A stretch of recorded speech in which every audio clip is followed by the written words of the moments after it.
A lo largo de la historia, los seres humanos han adaptado tanto su forma de vivir como su forma de pensar y actuar al cambio cultural que son sometidos según su día a día. Por ejemplo, los hombres de antaño, los cavernícolas. Según historiadores, poseían un carácter brusco, no solo con personas y animales ajenos a ellos, sino también con sus iguales, sus familiares. ¿A qué se debe esto? Tal vez tenga que ver con que en su día a día costaba de cazar animales y evitar depredadores grandes para poder sobrevivir. Por otro lado, en la actualidad, una persona que nunca le faltó nada actuará de forma muy distinta a otra que ha tenido que luchar desde pequeño para poder salir adelante. A su vez, habitualmente escuchamos oír expresiones como él tiene el mismo carácter que su papá o ella tiene el mismo genio que su mamá. Y es que las personalidades pueden ser similares en algunos casos, sí, pero jamás serán totalmente iguales. Ante ello, hay personas que afirman que la personalidad del ser humano no se debe tanto a la sociedad, sino que cada persona nace con una propia personalidad, y esta no cambia. Sin embargo, nosotros consideramos que la personalidad es construida por la sociedad, y que no depende del individuo. En los siguientes párrafos argumentaremos por qué. Buenos días, estimado profesor y compañeros. Mi nombre es Patricio Escudero Conti y les voy a hablar sobre el argumento número uno. El desarrollo de la personalidad del individuo está supeditado a la influencia de religiones y sus subgrupos sociales. Quiero comenzar diciendo una frase del profesor Andrew Clark de la Escuela Económica de París, que dice que las personas que profesan una religión sufren menos daño psicológico ocasionado por el desempleo que el resto de la población y sus niveles de autosatisfacción en la vida son altamente superiores. A esto el profesor quiere llegar a una clara conclusión, de que las personas que creen en religiones y afrontan un desempleo, se dice que no tienen tanto daño psicológico y al momento de la angustia se apoyan en sus creencias pensando que los apoyarán o que su Dios ha hecho que todo esto pase por algo para darle una mejor oportunidad en la vida y esto los mantiene mentalmente mejor al individuo. En el caso específico de las religiones, estas le dan un propósito en la vida a los individuos que actúa como un escudo frente a los problemas cotidianos o a las catástrofes personales. Bueno, mientras que muchas personas siguen pensando que las religiones o pertenencia a grupos similares, limitados y estrechas las posibilidades de los seres humanos, la ciencia camina en sentido contrario y encuentra que el nivel de satisfacción y la felicidad tiende a aumentar cuando uno cree en aquello que no encuentra avalado por nuestros sentidos. Todo esto, basado en las creencias del profesor Andrew Clark, nos quiere decir que si tú crees en un Dios y estás sufriendo un mal momento, por ejemplo, tú no te vas a sentir tan mal como una persona que no tiene creencias, ya que al creer en algo, sientes de cierta forma que Él te va a apoyar de alguna manera o que él ha provocado esto por algo, para llevarte a un mejor resultado, para seguir adelante. Esto es lo que nos cuenta el profesor Andrew Clark sobre las creencias. Nosotros, si nos basamos en un Dios, también no, tenemos diferentes formas de pensar a la que no creen en un Dios o creen en un Dios diferente, ya sea en las creencias religiosas como creer en un Dios que nació para llevarnos a la libertad, un profeta que nos lleva a un camino, entre otras cosas. Cada uno es libre de sus creencias y basarse en ellas como él cree. Gracias.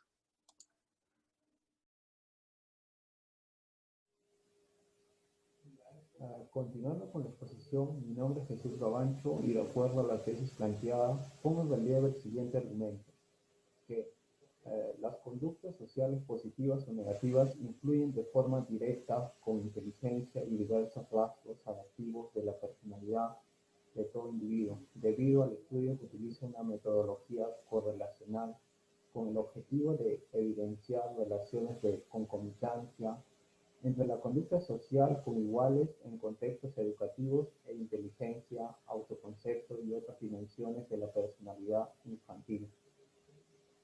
Con esta finalidad se confeccionó una batería de evaluación con 4 instrumentos que fueron administrados durante las primeras semanas del curso escolar. Además, para la administración de los instrumentos de evaluación se formó un equipo evaluador integrado por profesionales de la psicología y la educación, los cuales recibieron una formación teórico-práctica vinculada a la administración de dichos instrumentos. También los profesores, tutores, recibieron el cuestionario que debían cumplimentar, BAS 1 o batería de socialización, disponiendo de 4 semanas para observar y responder al mismo. Para ser más específico, la muestra se encuentra constituida por 135 niños de 6 años, 59 varones y 76 mujeres, de nivel socioeconómico y cultural medio, procedentes de 5 centros públicos y privados, ubicados en la provincia de Guipúzcoa. Bueno, la evaluación incluye multiinformantes, niños y profesores, y explora las siguientes variables.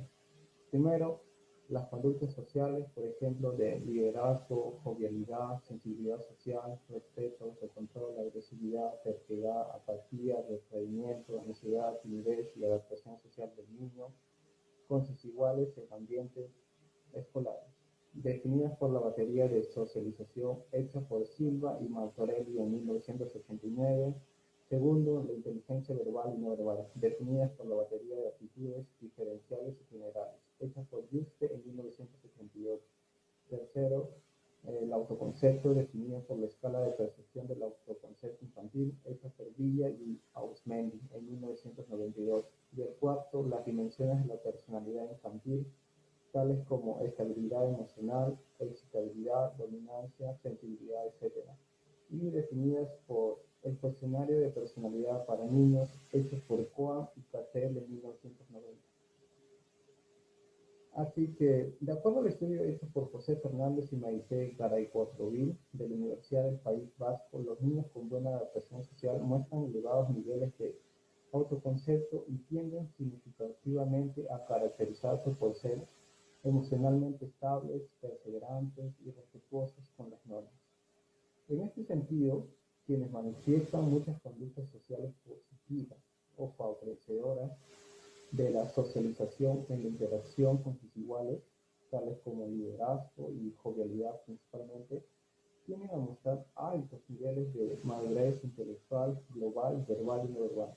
Y por el contrario, aquellos que presentan muchas conductas sociales negativas, como agresividad, terquedad, apatía, retraimiento, ansiedad y timidez, manifiestan niveles significativamente bajos, tanto en madurez intelectual global como en madurez intelectual verbal y no verbal.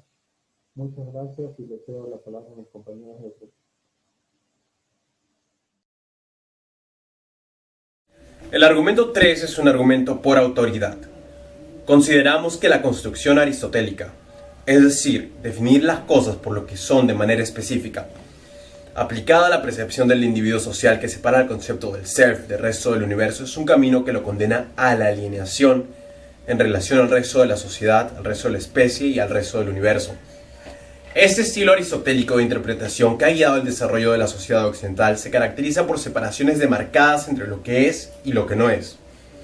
Este modelo se ha aplicado a todas las ramas de estudio, trayendo como resultado la percepción colectiva de un universo firmemente fragmentado.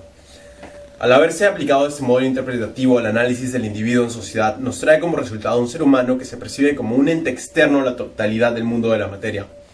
La idea del individuo como ente fragmentado de lo otro se asocia también de manera clara con el concepto de alienación, ya que esta noción da cuenta de un ser humano que se ha querido ver de forma independiente de las relaciones sociales, las que desde el marxismo descansan sobre las estructuras de producción. Lo que nosotros queremos explicar con este argumento es que el ser humano ha construido a través de su desempeño en la sociedad, de su desarrollo en la sociedad, una percepción que se basa en la definición aristotélica de definir las cosas por lo que son y lo que no son, y que ha aplicado esta percepción de lo que es y lo que no es para interpretar su personalidad. Entonces, cuando toda la sociedad interpreta de esta manera el individuo, se produce una definición del individuo. Oscar Wilde decía que definir es limitar. Entonces, de acuerdo a este argumento, el ser humano, la sociedad, estaría delimitando las capacidades de interrelación del individuo a través de la imposición de esa manera de percepción. De esta manera, la sociedad influye en el desarrollo de la personalidad del individuo. Gracias. Buenas tardes, profesor Sergio Gomán. Mi nombre es Catius Camila Rodríguez y el día de hoy les hablaré acerca del argumento número 4. Bueno, el desarrollo social y el desarrollo de la personalidad van de la mano, como bien sabemos, siendo estos productos de la interacción entre el medio sociocultural, ya que ambos agentes nos hacen ver semejantes entre nosotros, los seres humanos, pero al mismo tiempo nos hacen ver diferentes de los demás. ¿Esto qué nos quiere decir? Bueno, eso nos quiere decir que por un lado somos semejantes como seres racionales entre nosotros mismos, pero por otro lado nos vemos diferentes a los demás por tener una personalidad distinta y esto nos hace ser únicos e importantes. Las características e irregularidades de cada persona están determinadas ya que las hace únicas e importantes, como mencioné hace un momento. Pues en cada periodo de la vida y las circunstancias socioculturales e históricas de alguna manera tienen un vínculo, acercamiento o efecto en las personas. Por ello que en el proceso de desarrollo están vinculados o involucrados dos factores, el factor interno y el factor externo de la persona. El proceso de socialización transcurre a lo largo de toda la vida y se caracteriza por la influencia que ejercen y tienen los grupos en su entorno. Por otro lado, se encuentra la percepción activa que realiza el individuo. La formación y el desarrollo de la personalidad ocurren durante toda la vida humana. Y dentro de este está implicado los diferentes agentes socializadores, como la familia, la escuela, el grupo social, los amigos, el centro laboral, la comunidad, que es lo más tradicional en nuestros entornos. Sin embargo, en estos casos también se plantean crisis en el desarrollo, en el cual existen momentos en el que el equilibrio puede romperse o estar desalineados en el desarrollo, en el cual existen momentos en el que el equilibrio puede romperse o surgir algún problema, y es ahí en donde entramos en crisis. Finalmente, para culminar, a lo largo del ciclo vital o el ciclo de la vida, Vygotsky nos plantea que los niños, los menores de edad, deben desarrollar en la medida que adquieren instrumentos intelectuales, en el cual capte su aprendizaje a lo largo del proceso, con la ayuda de las personas de su alrededor, de su entorno, claro. Así, conforme vayan creciendo, esto les ayudará al desarrollo de su personalidad. Gracias. Que la personalidad es construida por la sociedad y no depende mucho del individuo, ya que el individuo está constantemente en interacción con su entorno y eso le lleva a adoptar ciertos comportamientos de los demás que influyen en sus acciones y desenvolvimiento cotidiano. La pertenencia a diferentes grupos, así como las creencias que adquieren en estos tiempos a tener influencias en el desarrollo de las personas debido a los diferentes motivos psicológicos y evolutivos, los que en situaciones pueden resultar en comportamientos autoritarios de grupos hacia el individuo. Asimismo, también inferimos que las conductas sociales positivas o negativas repercutan directamente a los diferentes rasgos de la personalidad de todo individuo. El estilo aristotélico de interpretación que ha guiado el desarrollo de la sociedad occidental se caracteriza por separaciones demarcadas entre lo que es y no es, y esto produce una abrupta separación de la percepción del individuo del resto de la sociedad.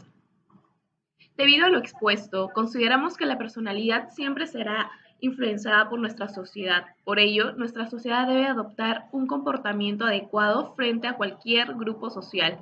Debemos tener en cuenta que la sociedad tiene que ser consciente y empática, ya que esto repercuta en la personalidad de cada individuo, evitando así la personalidad sea guiada por una manera determinatista, por las influencias de los grupos con poder o provinencias en el contexto social temporal en el cual el individuo existe. Debemos proponer la concientización de estas ideas para promover el desarrollo óptimo de los ciudadanos, libres de elegir y que influencias quieren que hagan efecto en ellos.